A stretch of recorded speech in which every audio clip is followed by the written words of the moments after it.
Alright, in this basic tutorial I'm just going to go over the user interface of Maya 2018. Now, in this tutorial I'm just going to go over the basic movements and all that kind of stuff.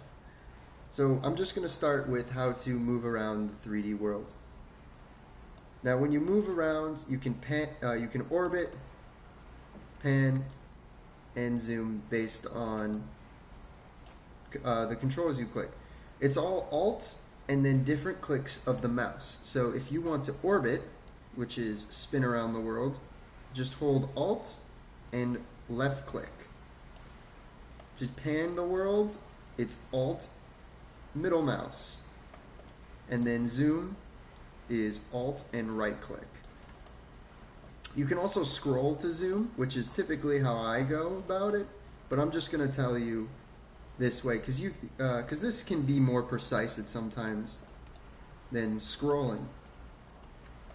And that's how you scroll about and that's how you move about the world. And next I'm going to show you some of the hidden menus in Maya. Maya is great for quick menus. If you can hold Control or Shift, you can pull up menus that basically lead to this entire uppity place, which is where everything is. Everything is up here. Of course it would be. And it's also here depending on the situation. So Shift right click or Control right click and you can pull up a whole lot of stuff.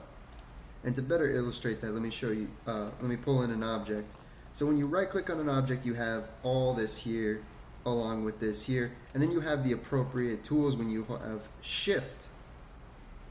You can even bring in objects besides going to other places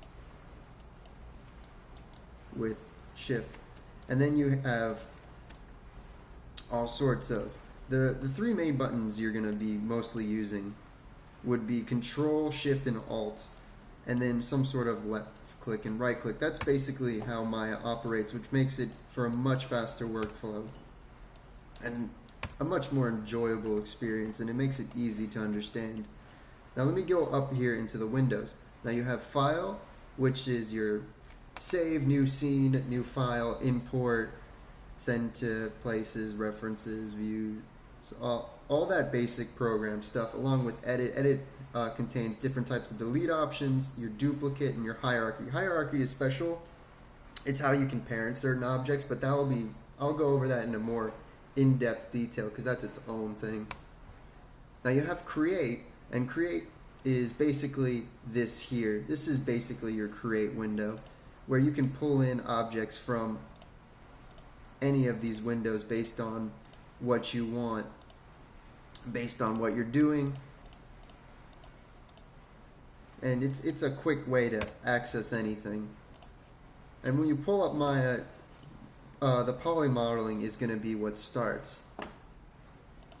Now in Select, it's pretty self-explanatory. It's just different ways to select different things depending on what you're doing. Modify. Now Modify is a window you probably go to quite a bit. It has your transform modifiers, your pivot modifiers, naming attributes, all that good stuff.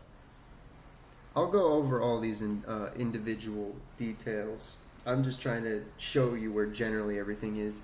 Now display. Now if you're wondering what this is actually not default. This is something I always have, and it's something I do recommend most of the time. This is one of the heads-up displays, and a lot of this can be useful depending on what you're doing. For general modeling, this is the poly count one, which again, pretty self-explanatory. It shows the number of vertices, number of edges, number of faces, traces, and UVs depending on each object. So a regular cube has 6 faces, 12 edges, 8 vertices, and all sorts of stuff, which can be very helpful when you're working on like a budget. And I don't mean like a monetary budget, I mean a engine budget or hardware budget. Like you can only run at certain low levels of polygons. So this can help keep track of how many polygons you're doing without having to sit here and go 1, 2, 3 like a goober.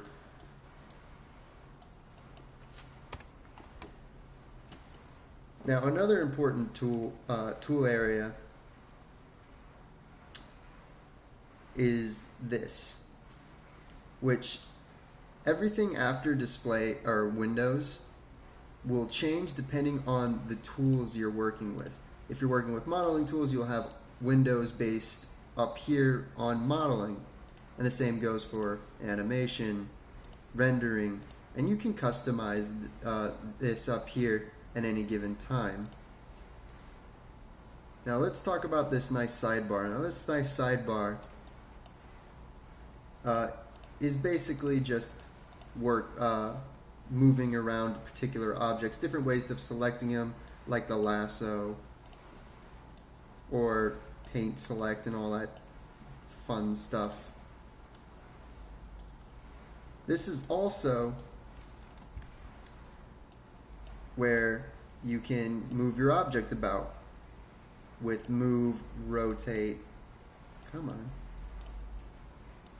or scale depending on what you're doing. You can also access these at any point with W for move, E for rotate, and R for scale. This will just help you move a bit faster. But it's also right here if you're having trouble times remembering the keyboard shortcuts at first. Also, there's this option. Now this is the last used tool. Like, let's say you wanted to add a few surfaces, edges, that kind of stuff to this thing. And then you did something, I don't know, you moved one of them. And then you said, man, I can get a few more. Instead of having to search up here, which oftentimes is easy, you can just hit G on your keyboard and it will pull up the last known tool that you used. And the last known tool you used will appear here too. Now down here is different ways you can display the viewport. Like this is your perspective view, and then here you have your viewport cut into 4 with your top, front, and side. And then you have your side by side. You can also pick and choose based on panels. Like you can make this another perspective up here. You can also, which I do quite a bit, pull up this as a UV editor, which can come in handy especially when you're working on a single screen, which I do sometimes depending on what I'm doing. And depending on how I'm modeling, I often use this, and instead of clicking here, you can just click spacebar on the viewport you want to view at that one point to help you move about the viewports. But now that that's out of the way, let's talk about this second sidebar. Now this is your channel box in layer editor. And this can come in a lot of handy because your channel box will basically display where your object is. And as it moves, rotates, and scales, the numbers here will change, and you can reset these to default at any time. It can come in handy when moving things to the origin, if it will choose to let me, or even being more precise with rotating along with scaling. Get things down to specific stuff. Also, and this is your layer editor. Basically, it's similar to layers in Photoshop or any other program. I just use Photoshop because Photoshop is more preferably known about their layers. And you can do the same thing.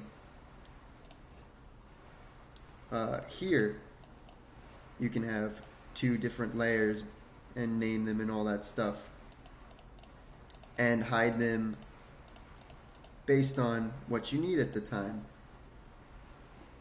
And you know, and then these are the basic controls, which is move a layer up or down. And unlike Photoshop, most of the time the layer order doesn't really matter. There's very few times where the layer order matters. You can also add an object to a layer by selecting it, having the layer selected, and not hitting that button, going to that and right clicking, and now it's added to that object. And then this is just a new layer with, nothing added to it. This is how you can create a layer. Like, for instance, you have a sphere, you need a new layer. You click this object, and now that object is automatically put into its own layer. Oh, what's up here? And this can come in real handy, especially trying to keep yourself organized when you're working on, when you're working on large scene files. Like there's many environment scenes that I have worked on that have like 7,000 individual objects. And it can just help you, like, this is this corner of the room, this is that corner of the room. And be really nice. Your next, now this is a really big one. Now this is your modeling toolkit, which pulls up a lot of really handy tools. For instance, there's these tools which can help you select particular types of the objects, like edges, vertices, and objects and faces. And then there's these particular tools which you actually use a lot, like the smooth tool or the combine tool, and then this multi-cut and quad and extrude. So there's just a lot of handy tools in this toolkit that are really good for quick access. And then your final is your attribute editor. And what your attribute editor is, it just tells you all the attributes of this object, and you can even edit in particular components of this editor, like for instance the material, which each object comes with a default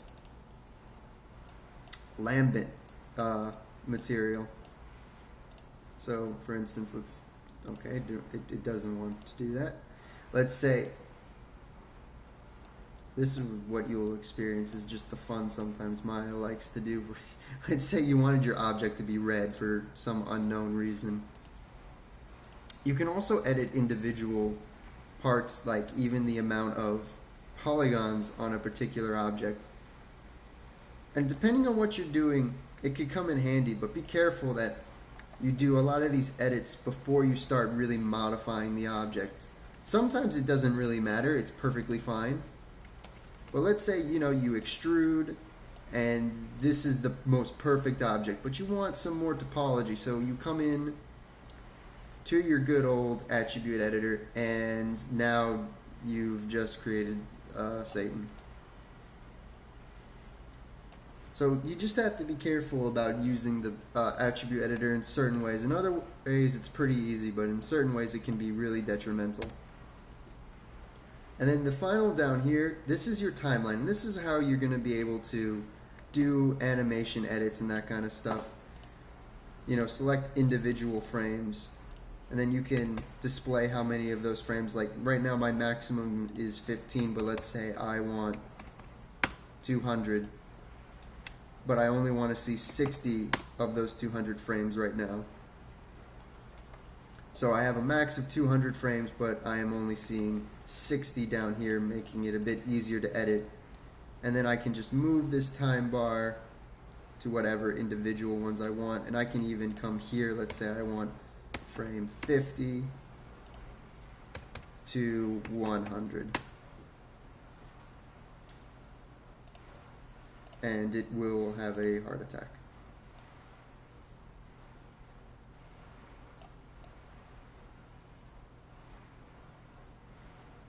But that's generally how you do, and then you have your editors down here along with your play button.